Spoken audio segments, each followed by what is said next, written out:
What's up, guys? Cody Marchand here from HideandSeek.com, and what we're going to do right now is jump right into my favorite value wide receivers this week for Week 9 on Draftkings. So like I always do, I like to play studs and duds. Sometimes you want to get Julio in there. Sometimes you want to get Todd Gurley in there. But to get all these guys, you already, two players, you already had 4,600 average for the rest of your team. So sometimes you got to come down, you got to get some value at other places.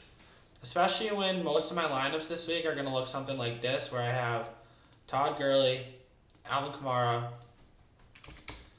and Nick Chubb. I'm already down to 4,700 per player.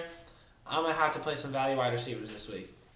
So one thing that did happen this week is one value receiver came up after I already wrote about him. I already had my guy Courtland Sutton as a value play this week at 3,900. I talked about Matthew Berry's tweet. He's had either a touchdown or a 40-yard receive or a 40-yard catch in 5 straight games. I told my buddy Marcus, we had a little bit of text back and forth, that I was going to draft Sutton in the 5th round of the season long next year, and that I said that he'd have 11 touchdowns because he leads the team in end zone targets. He already has 8 through 8 games, and the dude can just high point a football.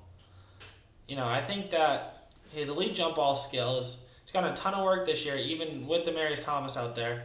Now there's reports that the Broncos are looking in the future, are in talks of trading Demaryius Thomas. Guess what, guys? That's what happened. So yesterday, right before the deadline, the Denver Broncos traded Demaryius Thomas to the Houston Texans for a 5th round pick, which puts Courtland Sutton squarely in that wide receiver 1 role.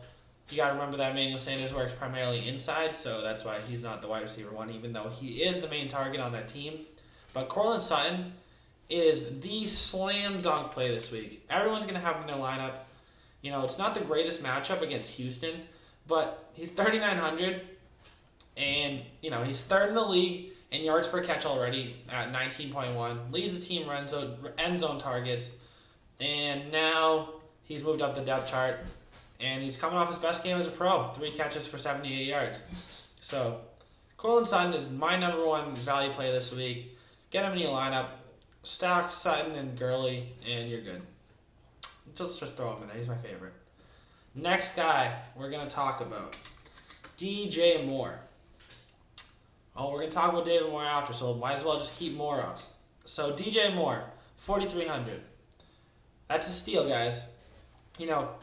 Player Football, PFF just came out and rated DJ Moore as the highest rated receiver as a rookie this season so far, just above Calvin Ridley. He got his best work as a pro so far last week with 6 targets. He got 2 carries on the ground. He had a 90-yard game, and that's primarily due to the fact that Torrey Smith was out with that knee injury. And it looks like Torrey Smith's trending to be out again this week.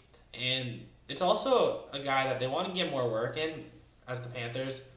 And the matchup is as good as it gets against Tampa Bay, who really struggle on the outside covering these bigger wide receivers. So I love the matchup. I love the talent, and he's connected to Cam Newton. I always like to attack these high-scoring games. The over-under on this game is 54. And my boy DJ Moore is going to get it done. I think at 4,300, he allows you to put a lot of people in your lineup that you want to.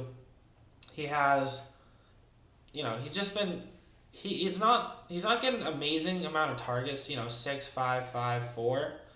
But at least he's being efficient with them. He's catching almost every pass that's thrown his way. He's averaging a high amount of yards per catch. And I think that this is going to start being more the norm than this. So I think it's going to be more of the 6, 7, 8 target range. And I think that at 4,300, DJ Moore definitely pays off that salary. Sticking with the Moores, let's go right down the list of David Moore. Talk about an end zone threat. Will Dissly goes down. This week they just cut Brandon Marshall, and it's because they found their new end zone target in David Moore. Second-year pro is having a monster month. No, the last 3 weeks, which I think that they had a bye, so that's why I said month, because since week 5. 3 catches on 4 targets, 2 touchdowns. 2 catches, touchdown. 4 catches, 97 yards, and a touchdown. I mean, Russell Wilson, like I said yesterday, he's not throwing a ton of passes, so this high number of targets isn't going to be there. And David Moore isn't even running that many routes, but all he does is get looked to in the end zone, and Russell is actually pretty good at converting touchdowns. He's done it at kind of a ridiculous pace so far this season when it comes to the amount of completions he's had. I think he's thrown a touchdown 1 in every 10 passes he's thrown so far this season, and David Moore's a big benefactor of that, and I think that he is the main end zone target for Russell Wilson right now. And at 3,900, you're looking for a guy that can hit the end zone, and I can't find anybody better at 3,900 than David Moore. So David Moore is an absolute steal at 3,900 this week. If you're going to be trying to put Patrick Mahomes in your lineup, if you're going to be trying to put Todd Gurley, you're going to need some people like David Moore to bring that salary down, and I just think he's a great play for that. Kind of the opposite of David Moore when it comes to really cheap. The high end of this under 5K favorite wide receivers video is Sammy Watkins. Sammy Watkins is a guy that really benefited from this move from the Rams to the Chiefs. It's not every day where somebody goes from playing from Sean McVay to another team and actually gets more work and a more productive player. But that's what's happened so far for Sammy so far this season. He was banged up a few weeks ago in New England where he hurt his hamstring a little bit. No, he hurt it at Denver. That's what happened. He hurt it at Denver, and then against New England, he had Stephon Gilmore cover him, and Tyreek Hill went crazy. But last week, Tyreek Hill suffered a pretty bad groin injury, and we don't really know his status. I don't think that Tyreek Hill being on the field kills Sammy Watkins at all, because if you watched this game last week, even before Tyreek Hill got hurt, the Chiefs were looking his way. Watkins had 9 targets, catching 8 of them for 107 and 2 touchdowns. And you guys got to remember, in 2014, this was the number 3 overall pick. He was highly touted out of college, and at Clemson, he was a beast. Was the best route runner. He has great hands. Sammy Watkins is a super underrated guy. He's not old.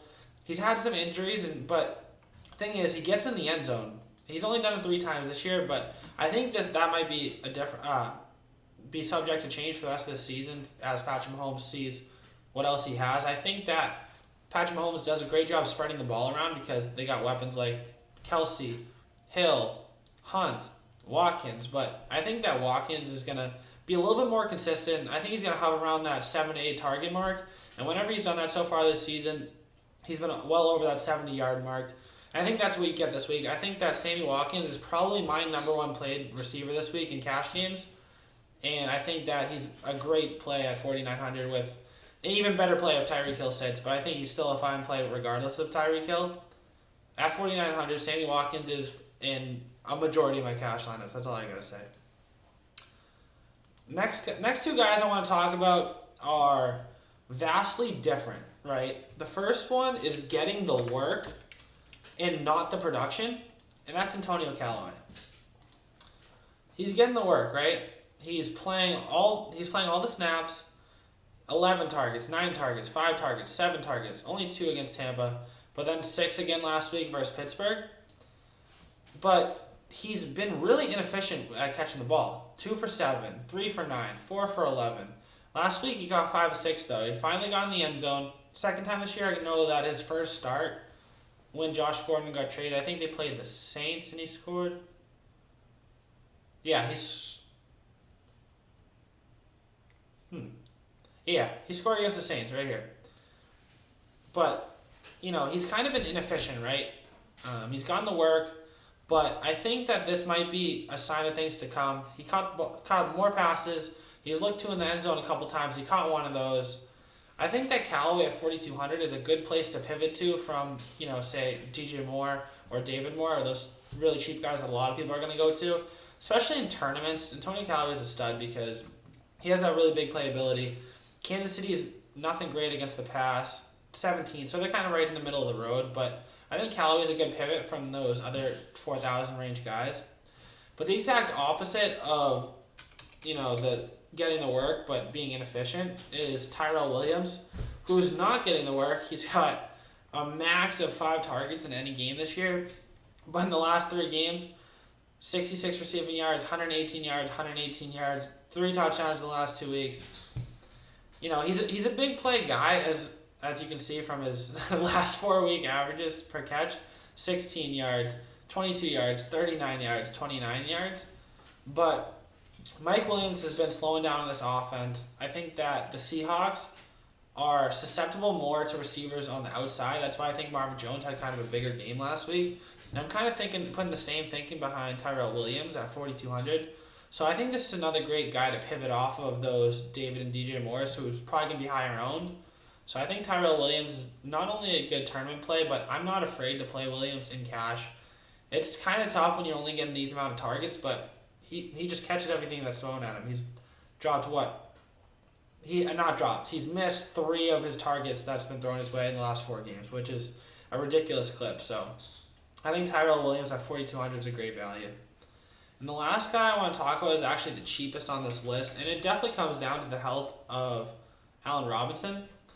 But Anthony Miller, he is working a lot more in the slot right now for the Bears because they've moved Gabriel outside a bit. And I love slot receivers. You know, you don't want to be on the outside against Buffalo because Tre'Davious White is a stud out there.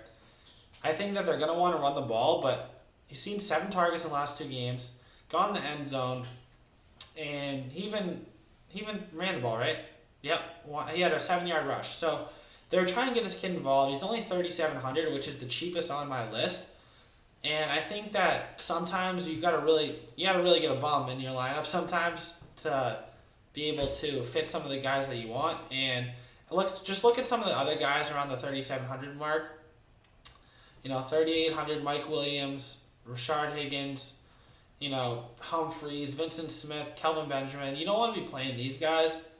Anthony Miller, I'm not afraid of at his price. I'm not afraid of Buffalo's interior defenders. I think that they rush the quarterback well, and I don't think Trubisky's going to be one to hold on the ball a lot. He has those nice 8-9-yard routes, which is going to be perfect for those high-pressure situations for Trubisky. I think Anthony Miller is a really good play at 3,700 this week. And that rounds out my top 7 guys. If I had to go in order, I'd probably say Cortland Sutton and Sammy Watkins are my 2 favorite values where they're priced, and I'm going to be playing them the most. But if you want to pivot off those 2, I really like guys like David Moore and Tyrell Williams. So those are my 7 guys. Let me know what you think about them. Is there anybody under that 5K range that I missed that's really going to blow up this week?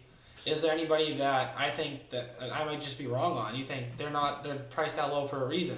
You know, Antonio Callaway caught a touchdown last week, but he's still been bad for the last 4 or 5 weeks. So let me know what you guys think. If you made it this far, please do me a favor and smash the subscribe button.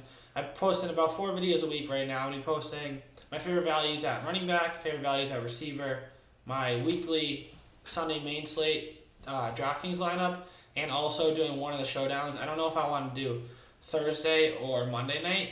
This week I don't want to do Thursday because I didn't like the game, so I might just start doing Monday Night Football. But let me know what you guys think. Tweet me at HeinzZeke, and I'll talk to you guys later.